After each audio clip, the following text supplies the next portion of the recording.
is going to mostly be a recap of a show that we did about 3 years ago about Dom's 1970 Dodge Charger. I reviewed the kit and I started the build at that time. So we're going to review mostly what we did and a couple of new things. So here we go. Hello folks, it's Mad Dog Merv and welcome to today's show. Today I've got a car build that's, this is really different. I think you guys will like it. So, some time ago, I'm going to say about 18 years ago, I don't know, maybe it's 15. I have to look at the picture and see. But I was in Eugene, Oregon. I was doing some work there. And there was a little old gas station that, wasn't really doing much in the way of gas, but there was a lot of cars parked around there. So obviously it was some kind of a shop that somebody owned. There was a Charger, and that Charger was really weird. Now I know I've shown you guys this before on some other pictures, on some other things that I've done. So I'll show you the picture again here in a minute. But I thought, who on earth would do this to a Charger? This is just sacrilege.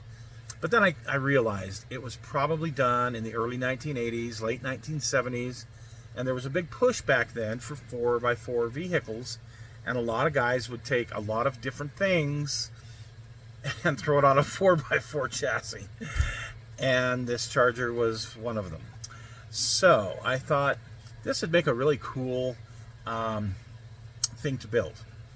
So along comes that country Charger model a few years back, and you guys remember how I dogged that thing. That thing was terrible. Even the decals had issues, but the cool thing about the decals is it had several different general names, like General Grant, General Stewart, and it had flags to go with them, different American flags from different eras. General Washington, all sorts of really cool stuff. Well, I did build a couple of them, and I'll show you those pictures because they're builds I've shown you before. I think you'll remember them. But this one, I decided for the General Patton, I was going to do it a little bit different. So, today, we're going to get started on the General Patton. And I'm going to get the subcomponents together. I'll tell you which kits I'm using, as much as I can remember, what paints I've been using, that sort of thing. And we'll get through part one. In part two, we're going to assemble the whole thing, and you'll see the finished product. It'll be interesting. But anyway, today's part one, and so stick with Mad Dog Merv as we build what I call the General Patton. So according to the timestamp here, this was 15 years ago. And we were in Eugene, Oregon. We were peddling phone books, and I see this. I thought, what kind of an abomination is this? A 69 Charger on it. I thought, it is kind of cool in a certain way. I'd love to build a model of it. So, we'll show you how we do this. First, the flags that came in the country Charger kit, which is this kit here. It was a horrible kit. Remember, I dogged it, but it did turn out pretty good in the end. And I did General Grant for this one. Here, I used the Betsy Ross flag and did the General Washington for the 4th of July. You guys remember this build from a couple of years ago.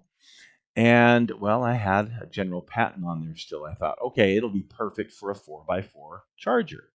So we're going to use Dominic's 70 Dodge Charger. This is a great kit, by the way. This Fast and Furious kit. Highly recommend this thing. We're also going to use a few parts from the 68 Dodge Charger RT 2-in-1 kit. Mostly, I think, engine is what I'm using out of that.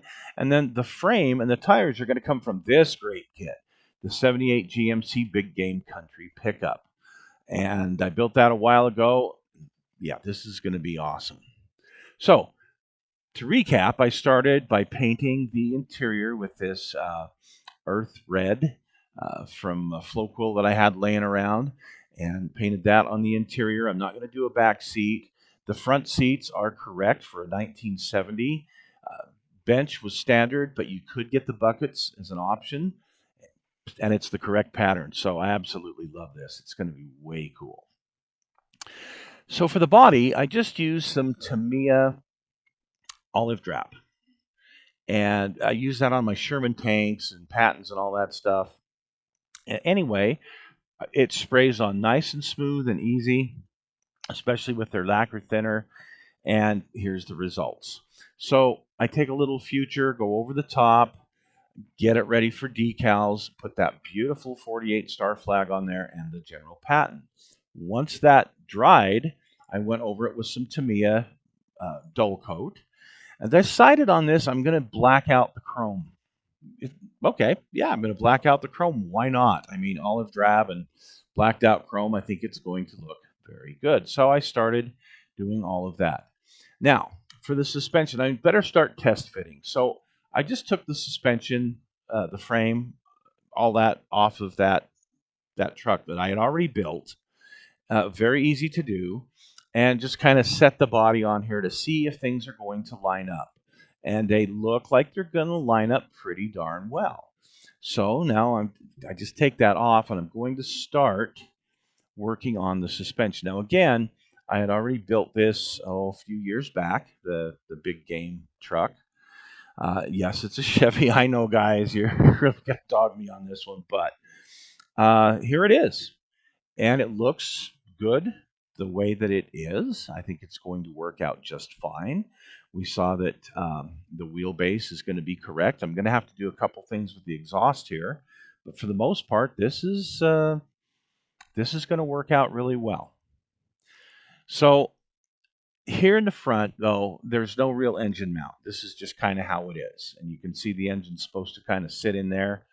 See the old where the Chevy engine was I took out? Well, here is the Hemi that I'm going to be running, and it fits good. I had test fitted it with the body and with the hood, and it's going to be great, but I'm going to have to build some motor mounts, and I'll just take those off the, I want to say the K-member of the Dom's Charger kit, because I'm not going to use that whole front frame area.